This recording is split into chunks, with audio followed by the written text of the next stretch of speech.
Hi, I'm Lori Cahoot Bianco, and I'm here in Woodbridge, Ontario, and I'm going to be reading for you from this Tundra Books edition by Penguin Books of Emily Climbs by Lucy Maud Montgomery. And I'm going to be reading Chapter 3, called In the Watches of the Night. It's a kind of a long chapter, so grab yourself a cup of tea or coffee or whatever you like, and get comfortable. In the Watches of the Night. Some of us can recall the exact time in which we reached certain milestones on life's road. The wonderful hour when we passed from childhood to girlhood. The enchanted, beautiful, or perhaps the shattering and horrible hour when girlhood was suddenly womanhood. The chilling hour when we faced the fact that youth was definitely behind us. The peaceful, sorrowful hour of the realization of age. Emily Starr never forgot the night when she passed the first milestone and left childhood behind her forever. Every experience enriches life, and the deeper such an experience, the greater the richness it brings. That night of horror and mystery and strange delight ripened her mind and heart like the passage of years. It was a night early in July. The day had been one of intense heat. Aunt Elizabeth had suffered so much from it that she decided she would not go to prayer meeting. Aunt Laura and Cousin Jimmy and Emily went.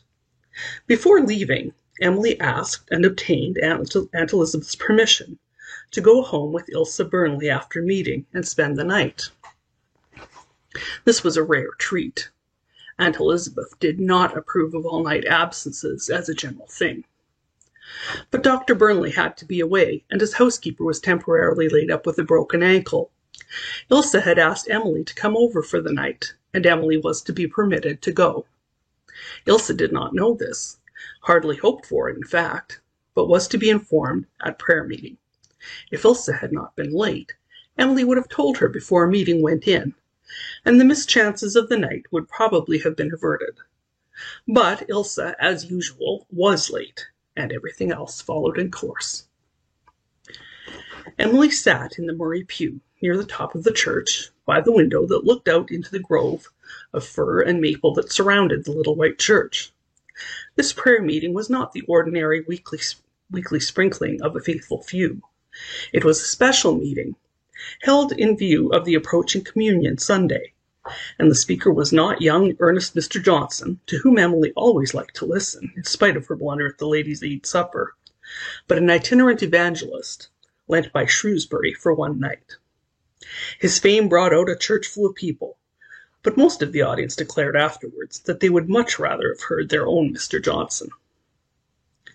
Emily looked at him with her level, critical gaze, and decided that he was oily and unspiritual. She heard him through a prayer and thought, giving God good advice and abusing the devil isn't praying. She listened to his discourse for a few minutes and made up her mind that he was blatant and illogical and sensational, and then proceeded coolly to shut mind and ears to him and disappear into dreamland, something which she generally could do at will when anxious to escape from discordant realities.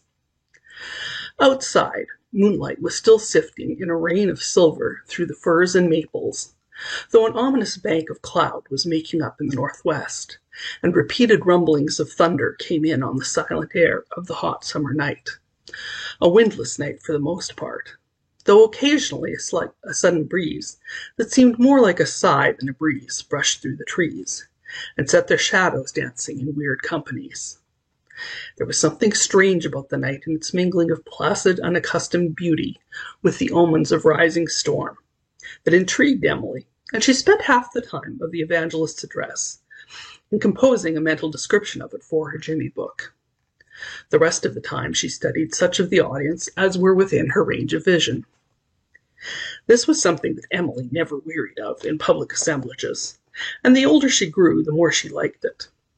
It was fascinating to study those varied faces and speculate on the histories written in mysterious hieroglyphics over them. They had all their their inner secret lives, those men and women, known to no one but themselves and God. Others could only guess at them, and Emily loved this game of guessing.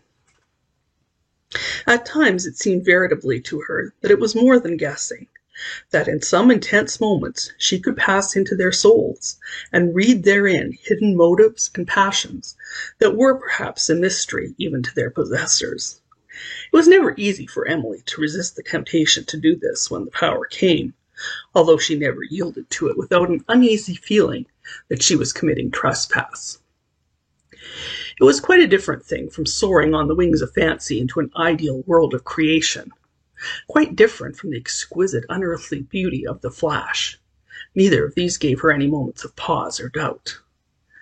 But to slip on tiptoe through some momentarily unlatched door, as it were, and catch a glimpse of masked, unutterable things in the hearts and souls of others, was something that always brought along with it sense of power, a sense of the forbidden, a sense even of sacrilege. Yet Emily did not know if she would ever be able to resist the allure of it. She had always peered through the door and seen the things before she realized she was doing it. They were nearly always terrible things. Secrets are generally terrible. Beauty is not often hidden, only ugliness and deformity. Elder Forsyth would have been a persecutor in old times, she thought. He has the face of one. This very minute he is loving the preacher because he is describing hell, and Elder Forsyth thinks all his enemies will go there. Yes, that is why he's looking pleased. I think Mrs. Bowes flies off on a broomstick o' nights. She looks it. 400 years ago she would have been a witch, and Elder Forsyth would have burned her at the stake. She hates everybody. It must be terrible to hate everybody, to have your soul full of hatred. I must try to describe such a person in my Jimmy book. I wonder if hate has driven all love out of her soul, or if there is a little bit left in it for any one or anything. If there is, it might save her. That would be a good idea for a story. I must jot it down before I go to bed. I'll borrow a bit of paper from Ilsa. No, here's a bit in my hymn book. I'll write it now. I wonder what all these people would say if they were suddenly asked what they wanted most and had to answer truthfully. I wonder how many of these husbands and wives would like a change. Chris Farrer and Mrs. Chris would. Everybody knows that. I can't think why I feel so sure that James Beattie and his wife would too. They seemed to be quite contented with each other, but once I saw her look at him when she did not know that anyone was watching. Oh, it seemed to me I saw right into her soul, through her eyes, and she hated him, and feared him. She is sitting there right now beside him, little and thin and dowdy, and her face is gray, and her hair is faded, but she herself is one red flame of rebellion.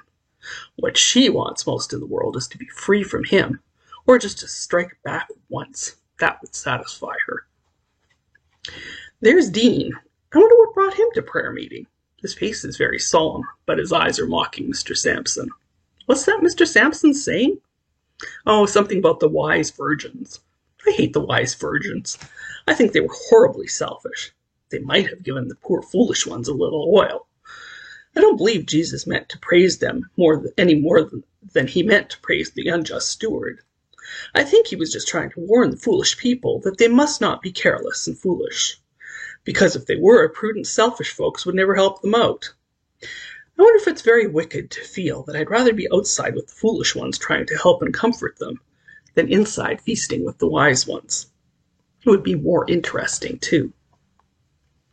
There's Mrs. Kent and Teddy. Oh, she wants something terribly. I don't know what it is, but it's something she can never get, and the hunger for it goads her night and day. This is why she holds Teddy so closely, I know. But I don't know what it is that makes her so different from other women. I can never get a peep into her soul. She shuts everyone out, and the door is never unlatched. What do I want most? It is to climb the alpine path to the very top, and write upon its shining scroll a woman's humble name. We're all hungry. We all want some bread of life, but Mr. Sampson can't give it to us. I wonder what he wants most. His soul is so muggy I can't see into it. He has a lot of sordid wants. He doesn't want anything enough to dominate him. Mr. Johnson wants to help people and preach truth. He really does. And Aunt Janie wants most of all to see the whole heathen world Christianized. Her soul hasn't any dark wishes in it. I know what Mr. Carpenter wants. His one lost chance again. Catherine Morris wants her youth back. She hates us younger girls because we are young. Old Malcolm Strang just wants to live. Just one more year. Always just one more year. Just to live. Just not to die. It must be horrible to have nothing to live for except just to escape dying. Yet he believes in heaven. He thinks he will go there. If he could see my flash just once, he wouldn't hate the thought of dying so, poor old man. And Mary Strang wants to die before something terrible she is afraid of tortures her to death. They say it's cancer. There's mad Mr. Morrison up in the gallery. We all know what he wants, to find his Annie. Tom Sibley wants the moon, I think, and knows he can never get it. That's why people say he's not all there. Amy Crabb wants Max Terry to come back to her. Nothing else matters to her. I must write all these things down in my Jimmy book tomorrow. They are fascinating, but after all, I like the writing of beautiful things better. Only, these things have a tang beautiful things don't have some way. Those woods out there, how wonderful they are in their silver and shadow. The moonlight is doing strange things to the tombstones. It makes even the ugly ones beautiful. But it's terribly hot. It is smothering here. And those thunder growls are coming nearer. I hope Ilsa and I will get home before the storm breaks. Oh, Mr. Sampson, Mr. Sampson, God isn't an angry God. You don't know anything about him if you say that. He's sorrowful, I'm sure, when we're foolish and wicked, but he doesn't fly into tantrums. Your God and Ellen Green's God are exactly alike. I'd like to get up and tell you so, but it isn't a Murray tradition to sass back in church. You make God ugly, and he's beautiful. I hate you for making God ugly, you fat little man. Whereupon Mr. Sampson, who had several times noted Emily's intent, probing gaze, and thought he was impressing her tremendously with a sense of her unsaved condition, finished with a final urgent whoop of entreaty and sat down. The audience, in the close, oppressive atmosphere of the crowded, lamplit church, gave an audible sigh of relief, and scarcely waited for the hymn and benediction before crowding out to purer air. Emily, caught in the current and parted from Aunt Laura, was swept out by way of the choir door to the left of the pulpit. It was some time before she could disentangle herself from the throng and hurry around to the front where she expected to meet Ilsa. Here was another dense, though rapidly thinning crowd in which she found no trace of Ilsa. Suddenly, Emily noticed she did not have her hymn book.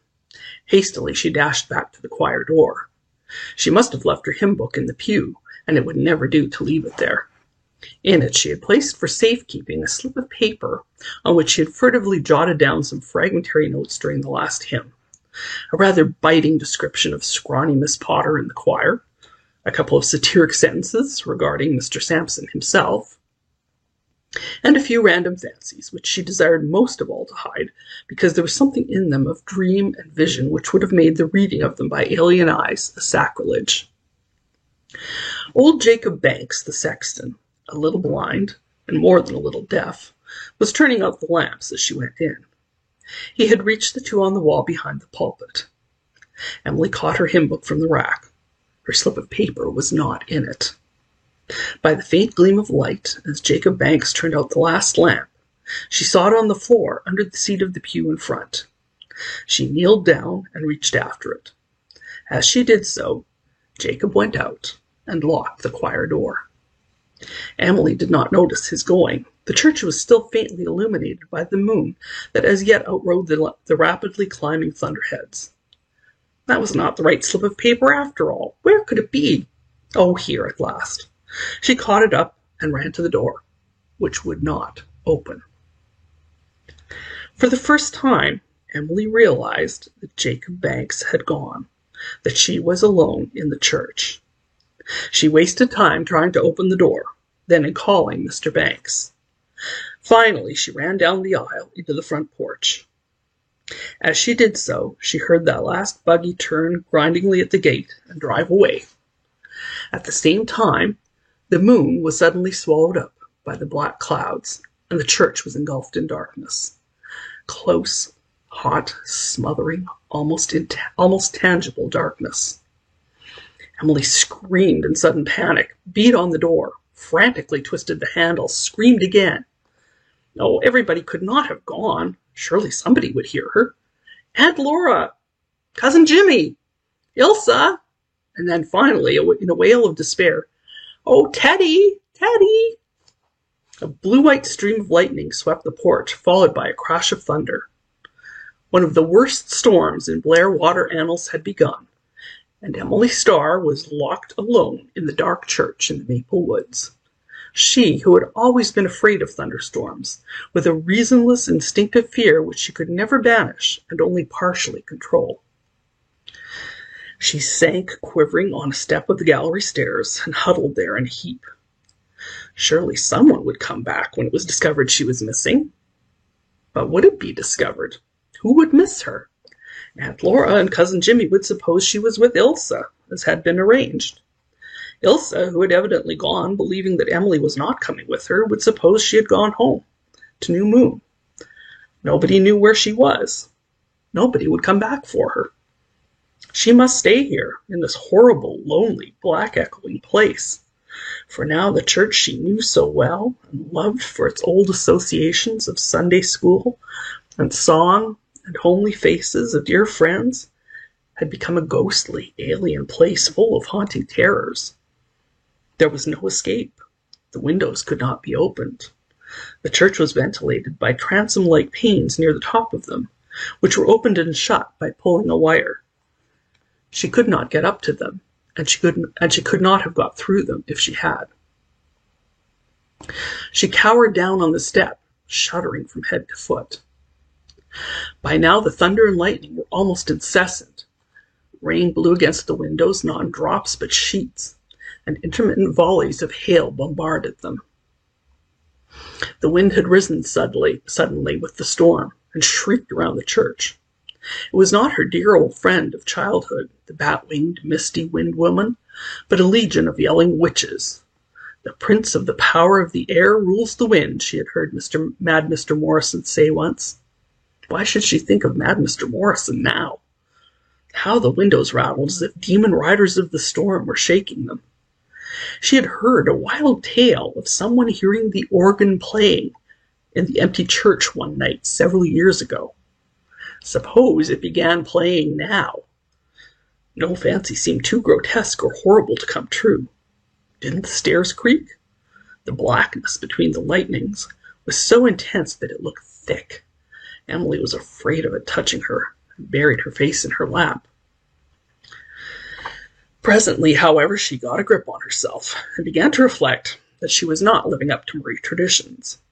Murrays were not supposed to go to pieces like this. Murrays were not foolishly panicky in thunderstorms. Those old Murrays sleeping in the private graveyard across the pond would have scorned her as a degenerate descendant. Aunt Elizabeth would have said that it was the star coming out in her. She must be brave. After all, she had lived through worse hours than this. The night she had eaten of Lofty John's poisoned apple. The afternoon she had fallen over the rocks of Malvern Bay. This had come so suddenly on her that she had been in the throes of terror before she could brace herself against it. She must pick up. Nothing dreadful was going to happen to her. Nothing worse than staying all night in the church. In the morning she could attract the attention of someone passing. She had been here over an hour now, and nothing had happened to her, unless indeed her hair had turned white, as she understood hair sometimes did. There had been such a funny, crinkly, crawly feeling at the roots of it at times. Emily held out her long braid, waited ready for the next flash. When it came, she saw that her hair was still black. She sighed with relief and began to chirk up. The storm was passing. The thunder peals were growing fainter and fewer, though the rain continued to fall, and the wind to drive and shriek around the church, whining through the big keyhole eerily. Emily straightened her shoulders and cautiously let down her feet to a lower step. She thought she had better try to get back into the church. If another cloud came up, the steeple might be struck. Steeples were always getting struck, she remembered. It might come crashing down on the porch right over her.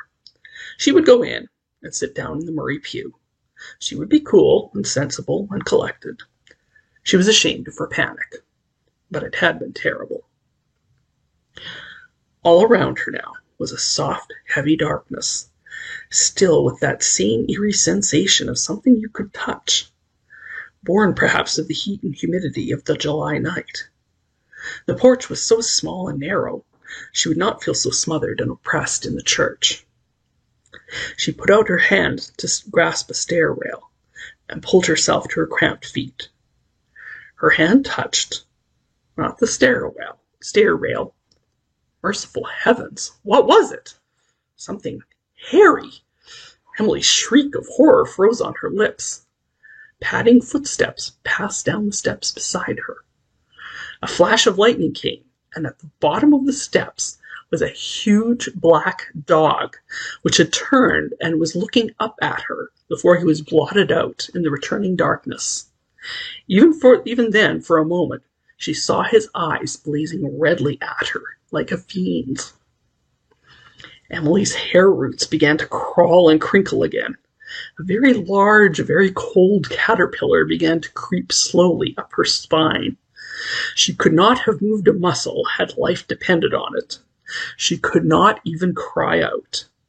The only thing she could think of at first was the horrible demon hound of the Manx castle in Peveril of the Peak. For a few minutes her terror was so great that it turned her physically sick. Then, with an effort that was unchildlike in its determination, I think it was at that moment that Emily wholly ceased to be a child. She recovered her self-control. She would not yield to fear. She set her teeth and clenched her trembling hands. She would be brave, sensible. That was only a commonplace Blairwater dog which had followed its owner, some rapscallion boy, into the gallery and got itself left behind. The thing had happened before. A flash of lightning showed her that the porch was empty. Evidently the dog had gone into the church. Emily decided that she would stay where she was. She had recovered from her panic, but she did not want to feel the sudden touch of a cold nose or a hairy flank in the darkness. She could never forget the awfulness of the moment when she had touched the creature. It must be all of 12 o'clock now. It had been 10 when the meeting came out. The noise of the storm had, for the most part, died away. The drive and shriek of the wind came occasionally, but between its gusts there was a silence, broken only by the diminishing raindrops. Thunder still muttered faintly, and lightning came at frequent intervals, but of a paler, gentler flame, not the rending glare that had seemed to wrap the very building in intolerable blue radiance and scorch her eyes. Gradually her heart began to beat normally. The power of rational thought returned. She did not like her predicament, but she began to find dramatic possibilities in it. Oh, what a chapter for her diary, or her Jimmy book, and beyond it for that novel she would write some day. It was a situation expressly shaped for the heroine, who must, of course, be rescued by the hero. Emily began constructing the scene, adding to it, intensifying it, hunting for words to express it. This was rather interesting, after all. Only she wished she knew just where that dog was. How weirdly the pale lightning gleamed on the gravestones, which she could see through the porch window opposite her. How strange the familiar valley beyond looked in the recurrent illuminations. How the wind moaned and sighed and complained. But it was her own wind woman again. The Wind Woman was one of her childish fantasies that she had carried over into maturity, and it comforted her now, with a sense of ancient companionship. The wild riders of the storm were gone. Her fairy friend had come back. Emily gave a sigh that was almost of contentment. The worst was over, and really, hadn't she behaved pretty well? She began to feel quite self-respecting again. All at once, Emily knew she was not alone. How she knew it, she could not have told. She had heard nothing, seen nothing, felt nothing, and yet she knew, beyond all doubt or dispute, that there was a presence in the darkness above her on the stairs. She turned and looked up. It was horrible to look, but it was less horrible to feel that something was in front of you than it was behind you. She stared with wildly dilated eyes into the darkness, but she could see nothing. Then she heard a low laugh above her, a laugh that almost made her heart stop beating, the very dreadful, inhuman laughter of the unsound in mind. She did not need the lightning flash that came then to tell her that mad Mr. Morrison was somewhere on the stairs above her. But it came. She saw him. She felt as if she were sinking in some icy gulf of coldness. She could not even scream. The picture of him, etched on her brain by the lightning, never left her. He was crouched 5 steps above her, with his gray head thrust forward. She saw the frenzied gleam of his eyes, the fang-like yellow teeth exposed in a horrible smile, the long, thin, blood-red hand outstretched towards her, almost touching her shoulder. Sheer panic shattered Emily's trance. She bounded to her feet with a piercing scream of terror. "Teddy! Teddy, save me!" she shrieked madly. She did not know why she called for Teddy. She did not even realize she had called him.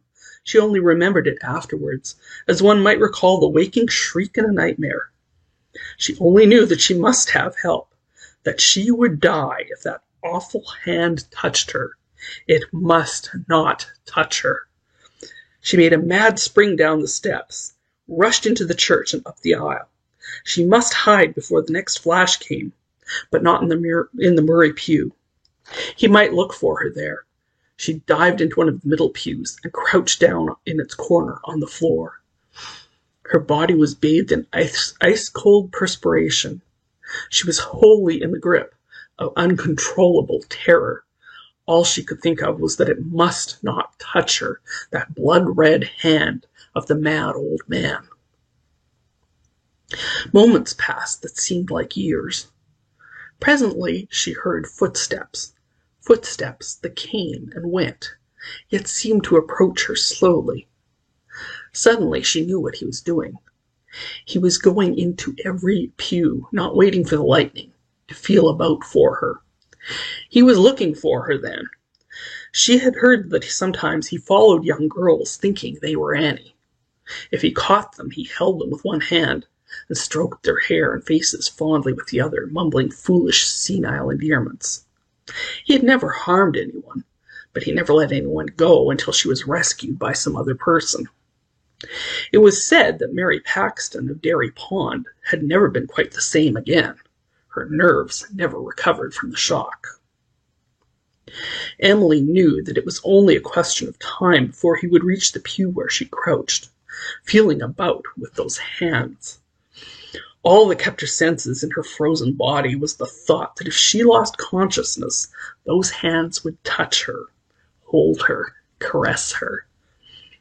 The next lightning flash showed him entering the adjoining pew. Emily sprang up and out and rushed to the other side of the church. She hid again. He would search her out, but she could again elude him. This might go on all night. A madman's strength would outlast hers. At last she might fall exhausted, and he would pounce on her.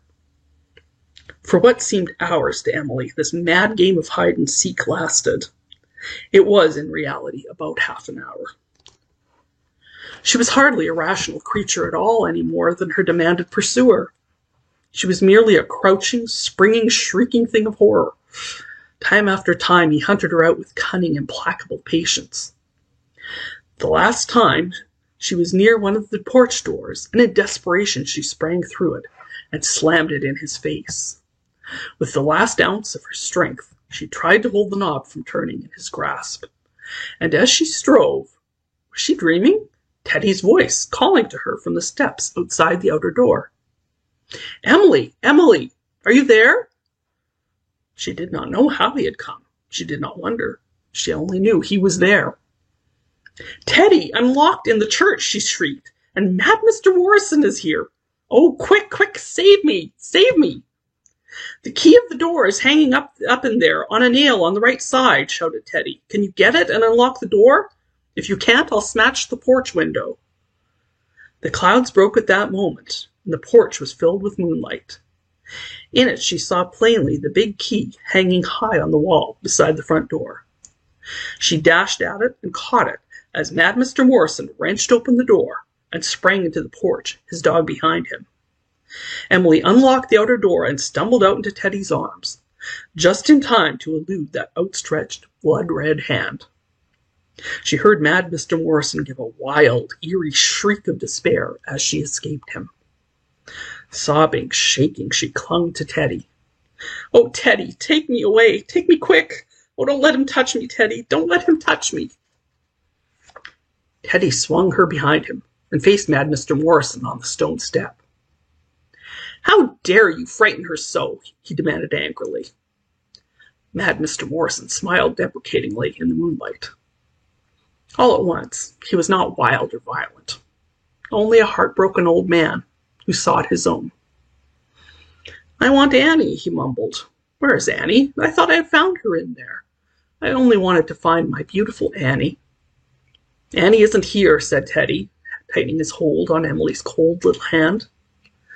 "Can you tell me where Annie is?" entreated mad Mr. Morrison wistfully.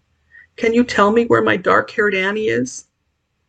Teddy was furious with mad Mr. Morrison for frightening Emily, but the old man's piteous entreaty touched him, and the artist in him responded to the values of the picture, presented against the background of the white moonlit church. He thought he would like to paint mad Mr. Morrison as he stood there, tall and gaunt, in his grey duster coat, with his long white hair and beard, and the ageless quest in his hollow, sunken eyes. No, I don't know where she is," he said gently, "but I think you will find her sometime." Mad Mr. Morrison sighed. "Oh, yes. Sometime I will overtake her. Come, my dog, we will seek her." Followed by his old black dog, he went down the steps, across the green, and down the long, wet, tree-shadowed road. So going, he passed out of Emily's life. She never saw mad Mr. Morrison again, but she looked after him understandingly and forgave him. To himself, he was not the repulsive old man he seemed to her. He was a gallant young lover, seeking his lost and lovely bride. The pitiful beauty of his quest intrigued her, even in the shaking reaction from her hour of agony. "Poor Mr. Morrison," she sobbed, as Teddy half led, half carried her to one of the old flat gravestones at the side of the church. They sat there until Emily recovered composure and managed to tell her tale, or the outlines of it. She felt she could never tell, perhaps not even write in a Jimmy book, the whole of its racking horror. That was beyond words. "And to think," she sobbed, "that the key was there all the time. I never knew it." "Old Jacob Banks always locks the front door with its big key on the inside and then hangs it up on that nail," said Teddy. "He locks the choir door with the little key which he takes home. He has always done that since the time 3 years ago, when he lost the big key and was weeks before he found it." Suddenly, Emily awoke to the strangeness of Teddy's coming. "How did you happen to come, Teddy?" "Why, I heard you call me," he said. "You did call me, didn't you?" "Yes," said Emily slowly. "I called for you when I saw mad Mr. Morrison first." "But, Teddy, you couldn't have heard me. You couldn't. The tansy patch is a mile from here." "I did hear you," said Teddy stubbornly.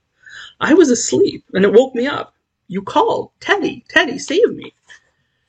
It was your voice as plain as I ever heard it in my life. I got right up and hurried on my clothes and came here as fast as I could." "How did you know I was here?" "Why, I don't know," said Teddy confusedly. "I didn't stop to think. I just seemed to know you were in the church when you were calling me, and I must get here as quick as I could. It's all funny," he concluded lamely. It frightens me a little," Emily shivered. "Aunt Elizabeth says I have second sight. You remember Ilsa's mother. Mr. Carpenter says I'm psychic. I don't know just what that means. but I think I'd rather not be it." She shivered again. Teddy thought she was cold, and having nothing else to put around her, put his arm, somewhat tentatively, since Marie Pride and Marie Dignity might be outraged. Emily was not cold in body, but a little chill had blown over her soul. Something supernatural, some mystery she could not understand, had brushed too near her in that strange summoning. Involuntarily, she nestled a little closer to Teddy, acutely conscious of the boyish tenderness she sensed behind the aloofness of his boyish shyness. Suddenly, she knew that she liked Teddy better than anybody, better even than Aunt Laura or Ilsa or Dean. Teddy's arm tightened a little. "Anyhow, I'm glad I got in here in time," he said. "If I hadn't, that crazy old man might have framed you to death." They sat so for a few minutes in silence. Everything seemed very wonderful and beautiful, and a little unreal. Emily thought she must be in a dream or in one of her own wonder tales. The storm had passed, and the moon was shining clearly once more. The cool, fresh air was threaded with beguiling voices. The fitful voice of raindrops falling from the shaken boughs of the maple woods behind them. The freakish voice of the wind woman around the white church. The far-off, intriguing voice of the sea, and, still finer and rarer, the little remote detached voices of the night. Emily heard them all, more with the ears of her soul than of her body. It seemed as she had never heard them before. Beyond were fields and groves and woods, pleasantly suggestive and elusive, as if brooding over elfish secrets in the moonlight. Silver-white daisies were nodding and swaying all over the graveyard, above graves remembered and graves forgotten. An owl laughed delightfully to itself in the old pine. At the magical sound, Emily's mystic flash swept over her, swaying her like a strong wind. She felt as if she and Teddy were all alone in a wonderful new world created for themselves only out of youth and mystery and delight. They seemed themselves to be a part of the faint, cool fragrance of the night, of the owl's laughter, of the daisies blowing in the shadowy air. As for Teddy, he was thinking that Emily looked very sweet in the pale moonshine, with her fringed, mysterious eyes and the little dark love curls clinging to her ivory neck. He tightened his arm a little more, and still Marie Pride and Marie Dignity made not a particle of protest. "Emily," whispered Teddy, "you're the sweetest girl in the world." The words have been said so often by so many millions of lads to so many millions of lasses that they ought to be worn to tatters. But when you hear them for the first time, in some magic hour of your teens, they're as new and fresh and wondrous as if they had just drifted over the hedges of Eden. Madam, whoever you are, and however old you are, be honest and admit that the first time you heard those words on the lips of some shy sweetheart was the great moment of your life. Emily thrilled from the crown of her head to the toes of her slippered feet, with a sensation of hitherto unknown and almost terrifying sweetness, a sensation that was to sense what her flash was to spirit. It is quite conceivable, and not totally reprehensible, that the next thing that might have happened might have been a kiss. Emily thought Teddy was going to kiss her. Teddy knew he was. And the odds are that he wouldn't have had his face slapped, as Jeff North had. But it was not to be. A shadow that had slipped in at the gate and drifted across the wet grass halted beside them, and touched Teddy's shoulder just as he bent his glossy black head. He looked up, startled. Emily looked up. Mrs. Kent was standing there, bareheaded, her scarred face clear in the moonlight, looking at them tragically. Emily and Teddy both stood up so suddenly that they seemed veritably to have been jerked to their feet. Emily's fairy world vanished like a dissolving bubble. She was in a different world altogether, an absurd, ridiculous one. Yes, ridiculous. Everything had suddenly become ridiculous. Could anything be more ridiculous than to be caught here, with Teddy, by his mother, At 2 o'clock at night. What was that horrid word she had heard lately for the first time? Oh yes, spooning. Well, that was it. Spooning on George Horton's 80-year-old tombstone. That was how other people would look at it. How could such a thing be so beautiful one moment and so absurd the next? She was one horrible scorch of shame from head to foot. And Teddy, she knew Teddy was feeling like a fool. To Mrs. Kent, it was not ridiculous. It was dreadful. To her abnormal jealousy, the incident had the most sinister significance. She looked at Emily with her hollow, hungry eyes. So, you are trying to steal my son from me, she said. He is all I have, and you are trying to steal him. Oh, mother, for goodness sakes, be sensible, muttered Teddy. He tells me to be sensible, Mrs. Kent echoed tragically to the moon. Sensible. Yes, sensible, said Teddy angrily. There's nothing to make such a fuss about. Emily was locked in the church by accident, and mad Mr. Morrison was there too, and nearly frightened her to death. I came to let her out, and we were sitting here for a few minutes until she got over her fright and was able to walk home. That's all. How did you know she was here? Demanded Mrs. Kent.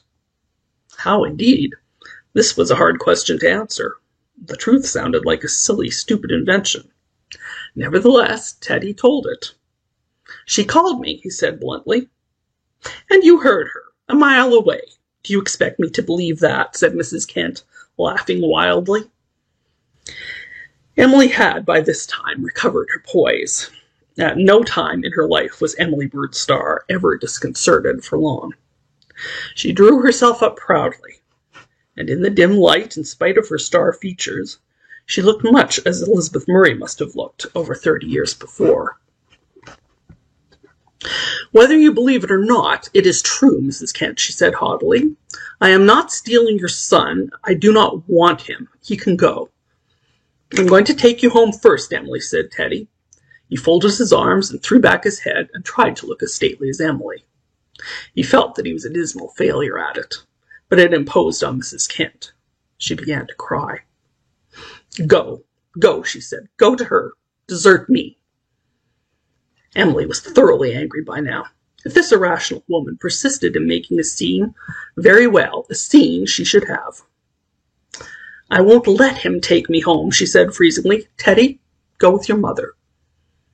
Oh, you command him, do you? He must do as you tell him, must he? Cried Mrs. Kent, who now seemed to lose all control of herself. Her tiny form was shaken with violent sobs. She wrung her hands.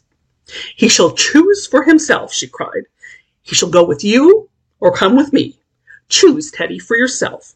You shall not do her bidding. Choose. She was fiercely dramatic again as she lifted her hand and pointed it at poor Teddy. Teddy was feeling as miserable and impotently angry as any male creature does when two women are quarreling about him in his presence. He wished himself 1,000 miles away. What a mess to be in, and to be made ridiculous like this, before Emily. Why on earth couldn't his mother behave like other boys' mothers? He knew Blairwater gossip said she was a little touched. He did not believe that, but, well, in short, here was a mess. You came back to that every time. What on earth was he to do? If he took Emily home, he knew his mother would cry and pray for days. On the other hand, to desert Emily after her dreadful experience in the church and leave her to traverse that lonely road alone was unthinkable. But Emily now dominated the situation. She was very angry with the icy anger of old Hugh Murray that did not dissipate itself in idle bluster, but went straight to the point. You are a foolish, selfish woman, she said, and you will make your son hate you. Selfish? You call me selfish, sobbed Mrs. Kent. I live only for Teddy. He is all I have to live for. You are selfish. Emily was standing straight. Her eyes had gone black. Her voice was cutting. The Murray look was on her face, and in the pale moonlight it was a rather fearsome thing. She wondered as she spoke how she knew certain things, but she did know them. You think you love him. It is only yourself you love. You are determined to spoil his life. You won't let him go to Shrewsbury because it will hurt you to let him go away from you. You have let your jealousy of everything he cares for eat your heart out and master you. You won't bear a little pain for his sake. You're not a mother at all. Teddy has great talent. Everyone says so. You ought to be proud of him. You ought to give him his chance. But you won't, and someday he will hate you for it. Yes, he will. Oh, no, no, moaned Mrs. Kent. She held her hands up, as if to ward off a blow, and shrank back against Teddy. Oh, you are cruel, cruel. You don't know what I've suffered. You don't know what the ache is always at my heart. He is all I have. All. I have nothing else, not even a memory. You don't understand. I can't give him up. If you let your jealousy ruin his life, you will lose him, said Emily inexorably. She had always been afraid of Mrs. Kent. Now she was suddenly no longer afraid of her. She knew she would never be afraid of her again. You hate everything he cares for. You hate his friends and his dog and his drawing. You know you do. But you can't keep him that way, Mrs. Kent. And you'll find out when it's too late. Good night, Teddy. Thank you again for coming to my rescue. Good night, Mrs. Kent. Emily's good night was very final. She turned and stalked across the green without another glance, holding her head high. Down the wet road she marched, at first very angry. Then, as anger ebbed, very tired. Oh, horribly tired. She discovered that she was fairly shaking with weariness. The emotions of the night had exhausted her. And now, what to do? She did not like the idea of going home to New Moon. Emily felt that she could never face outraged Aunt Elizabeth if the various scandalous doings of this night should be discovered. She turned in at the gate of Dr. Burnley's house. His doors were never locked. Emily slipped into the front hall as the dawn began to whiten in the sky, and curled up on the lounge behind the staircase. There was no use in waking Elsa. She would tell her the whole story in the morning and bind her to secrecy. All, at least, except one thing Teddy had said, and the episode of Mrs. Kent. One was too beautiful, the other too disagreeable to be talked about. Of course, Mrs. Kent wasn't like other women, and there was no use in feeling too badly about it. Nevertheless, she had wrecked and spoiled a frail, beautiful something. She had blotched with absurdity a moment that should have been eternally lovely. And she had, of course, made poor Teddy feel like an ass. That, in the last analysis, was what Emily really could not forgive. As she drifted off to sleep, she recalled drowsily the events of that bewildering night.